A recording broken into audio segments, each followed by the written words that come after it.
Carbon monoxide poisoning. Normally हवा में nitrogen, oxygen, argon, carbon dioxide और बाकी गैसेस वगैरह होती हैं और वाटर वेपर भी तकरीबन होते हैं और इनका वेरिंग अमाउंट्स होता है और इसके अलावा डस्ट पार्टिकल्स होते हैं। लेकिन हवा में कार्बन मोनोऑक्साइड नहीं होता है। नॉर्मली कार्बन मोनोऑक्साइड एक गैस है जो कलरलेस, ऑडरलेस और इसका स्मोकलेस एक गैस होती है और जो अपेरेंटली हमें उसका धुआं नज़र नहीं आता है, क्योंकि ये हवा में तभी मिलती है, बनती है जब आपके कमरे में कुछ गैस हीटर्स वगैरह जलते हैं। इलेक्ट्रिक हीटर से तकरीबन कार्बन मोनोऑक्साइड पॉइजनिंग नहीं होती है, लेकिन गैस हीटर से, ख़ासकर ये गर्मियों के दौरान आप अक्सर देखोगे कि कार्बन मोनोऑक्साइड पॉइजनिंग वगैरह केसेस नहीं होते हैं।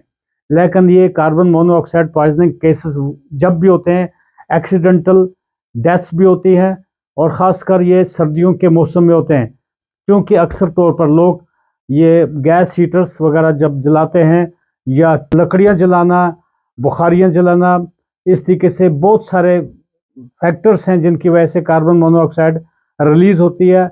जब जब भी कार्बन मोनोऑक्साइड की लिमिट्स एक लेवल से बढ़ती है, तजावुज़ कर जाती है, तो वहाँ पे कार्बन मोनोऑक्साइड पॉइजनिंग हो सकती है। कार्बन मोनोऑक्साइड नॉर्मल जो होता है 0 to 9 पार्टिकल्स पर मिलियंस होता है, यानी कि कार्बन मोनोऑक्साइड का कोई रिस्क इस टाइम नहीं होता है।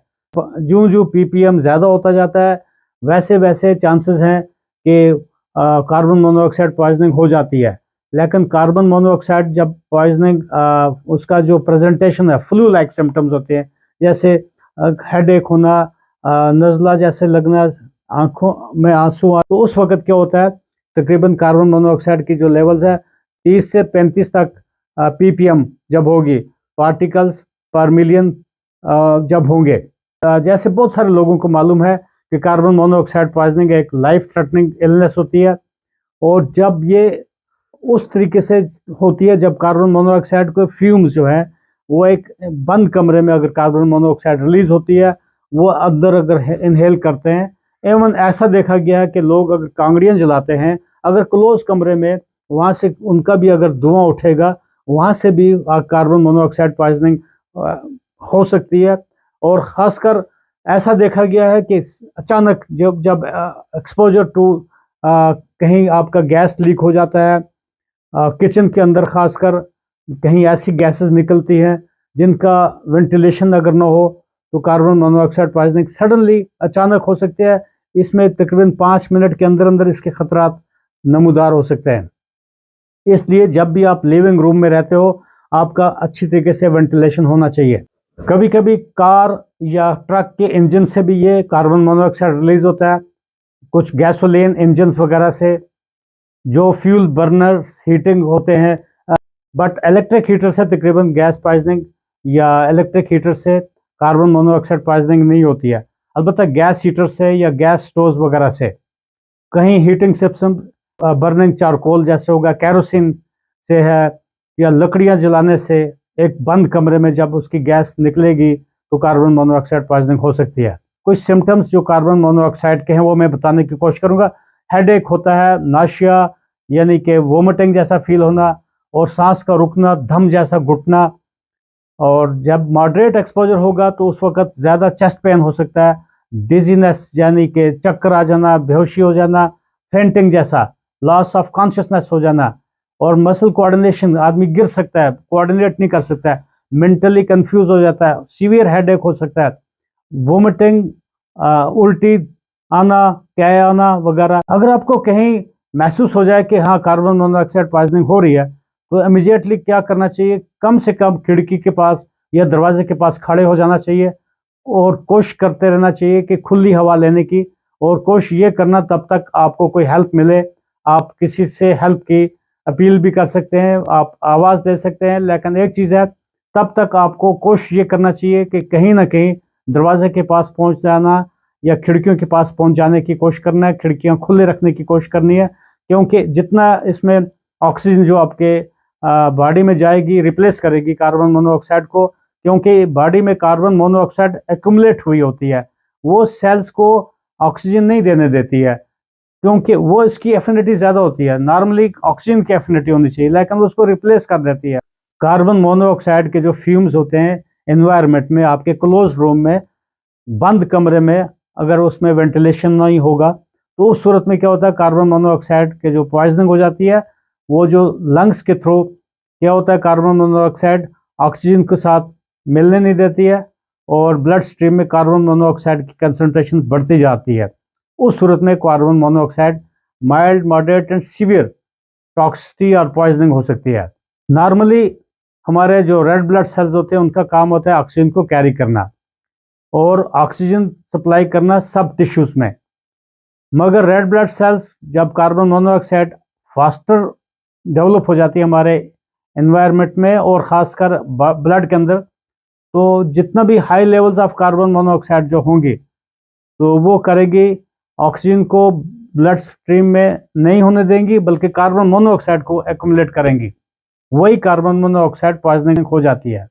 जितना जितना उस रूम में आप रहोगे वहाँ पे कार्बन मोनोऑक्साइड अगर आप इनहेल करते रहोगे, इतना इतना आपके जिस्म को ऑक्सीजन नहीं मिलेगी, हार्ट को या ब्रेन को। जितना कार्बन मोनोऑक्साइड आप इनहेल करते जाएंगे, इतना आपका कॉन्शियसनेस डाउन होता जाएगा और बेहोशी या सफोकेशन मिनटों में हो सकती है। कार्बन मोनोऑक्साइड पॉइजनिंग जो है खासकर बच्चों में और एल्डरली में इनका इम्पैक्ट ज़्यादा पड़ता है। अब देखिए, कार्बन मोनोऑक्साइड पॉइजनिंग एक लाइफ थ्रेटनिंग होती है।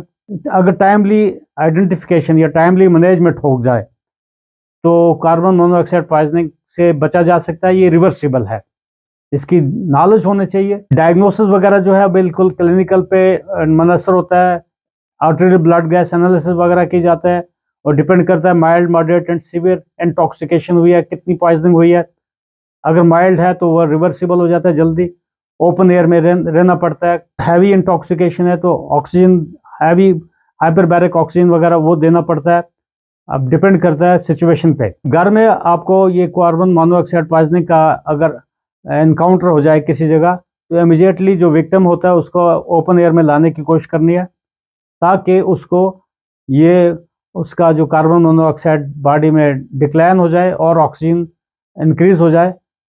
कोशिश ये करनी है कि ओपन एयर में लाने की कोशिश करनी है और ताकि उस एरिया से निकालने की कोशिश करनी है जहाँ पे उसको कार्बन मोनोऑक्साइड का इफेक्ट हुआ था। सबसे बेस्ट तरीका क्या है कि कार्बन मोनोऑक्साइड पॉइजनिंग ना हो, तो उस सूरत में जब विंटर्स में पर्टिकुलरली कार्बन मोनोऑक्साइड डिटेक्टर्स लगाए जाने चाहिए, ताकि वो एक मेजरमेंट कर सकते हैं कि कितना आपके रूम में कार्बन मोनोऑक्साइड एक्यूमुलेट हुआ है, सो दैट आपका कार्बन मोनोऑक्साइड पॉइजनिंग ना हो। और उन कार्बन मोनोऑक्साइड डिटेक्टर्स में देखा जाता है कि इनका बैटरीज ठीक काम कर रहे हैं क्या, इनकी रिजल्ट्स ठीक दे रहे हैं, सायरन या इनका दे रहे हैं कि नहीं, वो देख लेना चाहिए, क्रॉस चेक करना चाहिए। दोबारा एट द एंड में बताना चाहूँगा, कार्बन मोनोऑक्साइड पॉइजनिंग जो है इंटायरली प्रिवेंटेबल है। आप अपने आप को बचा सकते हो, अपने फैमिली को बचा सकते हो कार्बन मोनोऑक्साइड पॉइजनिंग से, अगर आपको इसके बारे में जानकारी हो। आप गलती से फॉर एग्जांपल आपने कुछ गैस हीटर लाया और स्टार्ट कर दिया, रूम में लगा दिया और ओवरनाइट रख दिया, तो it can be very dangerous and lethal and dangerous, it can kill. तो बी केयरफुल जब भी आप गैस हीटर वगैरह यूज़ करेंगे। एक तो वेंटिलेशन होना चाहिए, क्रॉस वेंटिलेशन होना चाहिए, एक टाइम लिमिट होना चाहिए जिसके बाद आप उस कमरे में कुछ ना कुछ क्रॉस वेंटिलेशन रखना है। वही गैस अगर आपके रूम में खासा टाइम तक रहेगी तो आपका कार्बन मोनोऑक्साइड इंटॉक्सिकेशन हो जाएगा, पॉइजनिंग हो जाएगी एंड कॉम्प्लिकेशंस हो जाएंगी। तो बी केयरफुल। हर शख्स तो ये अफोर्ड नहीं कर सकेगा कि कार्बन मोनोऑक्साइड डिटेक्टर्स होने चाहिए और उनके साथ अलार्म्स भी होने चाहिए, मगर हर एक को एक फेमिलियर होना बहुत ज़रूरी है। कई लोग गाड़ियों के अंदर रात को एसी ऑन करके सो जाते हैं और अर्ली मॉर्निंग उनका कुछ कॉम्प्लिकेशन हुआ होता है। तो वो चीज़ें आप अगर ये बोलते हैं कि अगर जितना जानकारी एक दूसरे को बताया जाएगा, डिस्कस किया जाएगा, होपफुली ये कार्बन मोनोऑक्साइड पॉइजनिंग रिलेटेड जो चीज़ें हैं, बताऊंगा कि जो जो भी हज़ार्ड से कार्बन मोनोऑक्साइड पॉइजनिंग के, खासकर ये इनविजिबल किलर है। कार्बन मोनोऑक्साइड एक ऑर्डरलेस गैस है जो हमारी गैसोलीन या गैस हीटर से या लकड़ियों से ये एमिट होती है, निकलती है या टाइटली सील्ड या इनक्लोज स्पेसेस या बंद कमरों में ये होती है, तो आपको इसका केयर करते रहना चाहिए। और ख़ासकर सर्दियों में कार्बन मोनोऑक्साइड पॉइजनिंग के एपिसोड्स और एक्सीडेंट्स बहुत ज़्यादा होने के चांसेस होते हैं, तो प्रेफरेबली कुछ अल्टरनेटिव्स यूज़ किए जाने चाहिए ताकि कार्बन मोनोऑक्साइड पॉइजनिंग से बचा जा सके। यही मेरी मैसेज थी, एक नॉलेज के लिए, एक अवेयरनेस के लिए। मेरी बातों को आप हो सकता है पॉजिटिवली लेंगे। With similar message I will talk to you next. All the best. खुदा हाफिज़।